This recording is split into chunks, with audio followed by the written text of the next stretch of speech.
दोस्तों नमस्कार, हिंदी कुंज में आप सभी लोगों का स्वागत है। आज हम लोग बात करने चल रहे हैं मैं क्या बनना चाहता हूँ विषय पर हिंदी निबंध, या आप भविष्य में क्या बनना चाहते हैं विषय पर हिंदी निबंध के बारे में। इस तरह के प्रश्न आपकी परीक्षाओं में आ सकते हैं कि आप मेरे जीवन का क्या उद्देश्य है, या मैं जीवन में क्या बनना चाहता हूँ, या मैं बड़ा होकर क्या बनना चाहता हूँ, या भविष्य में क्या बनने की इच्छा रखता हूँ विषय पर एक हिंदी निबंध लिखिए। तो आपके लाइफ का एम क्या है। तो इस विषय पर यदि निबंध आता है तो एक नमूने के तौर पर प्रस्तुत किया जा रहा है, जिसके सहारे आप यह निबंध बहुत ही आसानी से लिख सकते हैं। परीक्षा उपयोगी दृष्टि से है, इसलिए संक्षिप्त में है। यदि आप चाहें तो इनमें कुछ और शब्दों को अपनी तरफ जोड़ सकते हैं जो कि आपके विद्यालयों में पढ़ाया गया हो। तो शुरुआत करते हैं। तो एक निवेदन है आप लोगों से, यदि आप हिंदी कुंज चैनल में पहली बार आ रहे हैं तो यूट्यूब पर हिंदी कुंज चैनल को सब्सक्राइब कर लें, ताकि आपको हिंदी भाषा और साहित्य की उपयोगी जानकारी प्राप्त होती रहे। तो शुरुआत करते हैं। जैसा कि हम सभी जानते हैं कि मानव जीवन में कर्म की सबसे अधिक प्रधानता होती है। हमारे भारतीय धर्म ग्रंथ गीता में भगवान श्री कृष्ण जी ने अर्जुन को कर्म की प्रधानता बतलाई है। लेकिन कर्म या कार्य करने के लिए लगन की आवश्यकता होती है। बिना लगन के कार्य की पूर्ति होना असंभव नहीं तो कठिन अवश्य है। यह बात सही है कि लगनशील आदमी का कोई न कोई उद्देश्य होता है, और वह उद्देश्य की पूर्ति के लिए कठिन काम को भी अपने श्रम द्वारा आसान बना लेता है। यूँ तो मैं एक विद्यार्थी हूँ और मेरे जीवन का प्रधान लक्ष्य विद्या अध्ययन करना है। विद्या अध्ययन के संबंध में मेरे पड़ोसी, आप जो भी नाम लिख सकते हैं, आदित्य चौबे और मेरे अध्यापक दयानंद सिंह कहते हैं कि मनुष्य के जीवन में सबसे बड़ी संपत्ति विद्या है। जिसके पास विद्या नहीं है वह मनुष्य होते हुए भी पशु के तुल्य है। इसीलिए कहा गया है कि राजा की पूजा उसके राज्य में होती है, मगर विद्वान की राज्य के अलावा सारे देश में या सारे विश्व में होती है।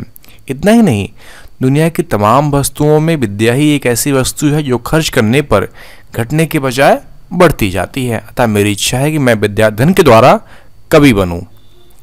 अब देखिए, कवि के बारे में मेरे अध्यापक महोदय ने कहते हैं कि कवि साधारण मनुष्य से महान होता है। इसलिए कहा गया है, जहां न पहुंचे रवि वहां पहुंचे कवि। इसका अर्थ यह है कि जहां सूर्य या सूर्य की किरणें नहीं पहुंच पाती, वहां कवि अपने काव्य में कल्पना के माध्यम से पहुंच जाता है। इसीलिए दूसरे शब्दों में कवि को समाज का निर्माता भी कहा जाता है।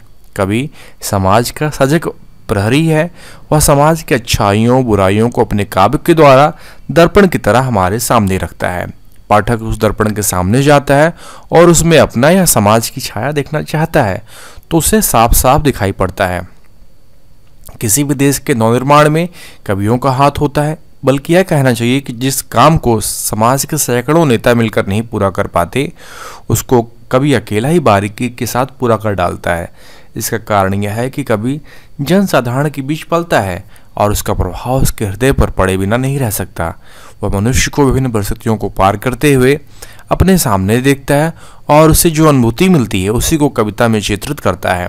तात्पर्य यह है कि जिस कवि में समाज की जितनी सहज और सुलभ अनुभूतियां होंगी, उसकी कविता उतनी ही प्रभावशाली और ओजपूर्ण होंगी। इसलिए कहा जाता है कि जिस कविता को सुनते ही हमारा हृदय भड़क उठे, वही सच्चे अर्थ में कविता है।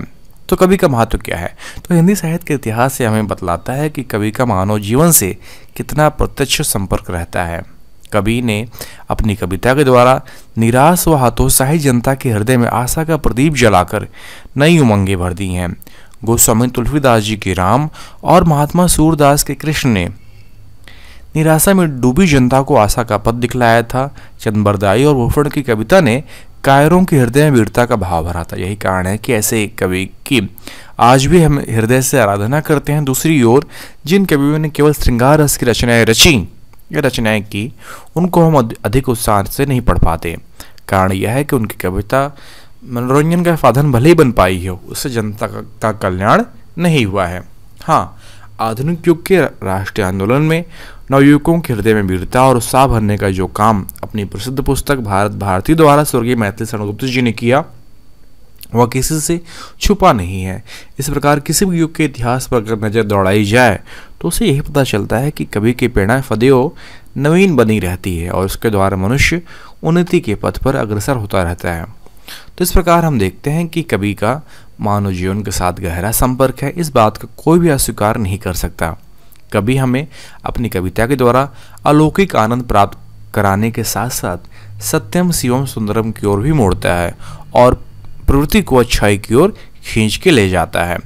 तो यदि कुल बातों का सार निकालें हम लोग, तो उपसंहार के रूप में हम लिखेंगे कि कि उपयुक्त बातों के आधार पर हमें यह मानना पड़ेगा कि कवि के द्वारा मानव समाज का बहुत बड़ा कल्याण होता है और समाज को जिस किसी भी दिशा की ओर मोड़ चाहता है मोड़ना वो मोड़ लेता है। इसीलिए मेरी कामना है कि मैं भी कवि बनूं और अपनी कविता के द्वारा देश या राष्ट्र को नया पथ, नया मार्ग दिखलाऊं। तो इस प्रकार आप ये निबंध बहुत ही आसानी से लिख सकते हैं। यदि इनमें देखिए कुछ पॉइंटों के माध्यम से लिख सकते हैं कि आप अपने जीवन में कर्म, मनुष्य की भूमिका में लिखेगा कि मनुष्य के जीवन में कर्म की प्रधानता क्यों है, और कर्म के साथ साथ हमें हमारे जीवन में लगन भी होना चाहिए। बिना लगन के कार्य हमारी पूर्ति नहीं हो पाएगी।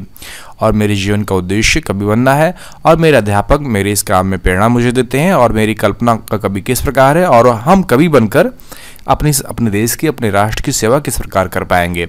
तो कवि का समाज के लिए क्या महत्व है और वह समाज को कवि चाहे तो जिस दिशा की ओर मोड़ना चाहे वह कर सकता है और मानव समाज का भला कवि बनकर ही किया जा सकता है, उन्हें एक नई प्रेरणा देकर ही किया जा सकता है। तो यदि आपको निबंध लिखित रूप में चाहिए तो नीचे डिस्क्रिप्शन बॉक्स में लिंक दिया गया है, जहाँ पर जाकर आप मैं क्या बनना चाहता हूँ या मेरे जीवन का उद्देश्य क्या है या मैं बड़ा होकर क्या बनना चाहता हूँ, भविष्य में क्या बनना चाहता हूँ आदि विषयों पर हिंदी निबंध आप लिखित रूप में प्राप्त कर सकते हैं।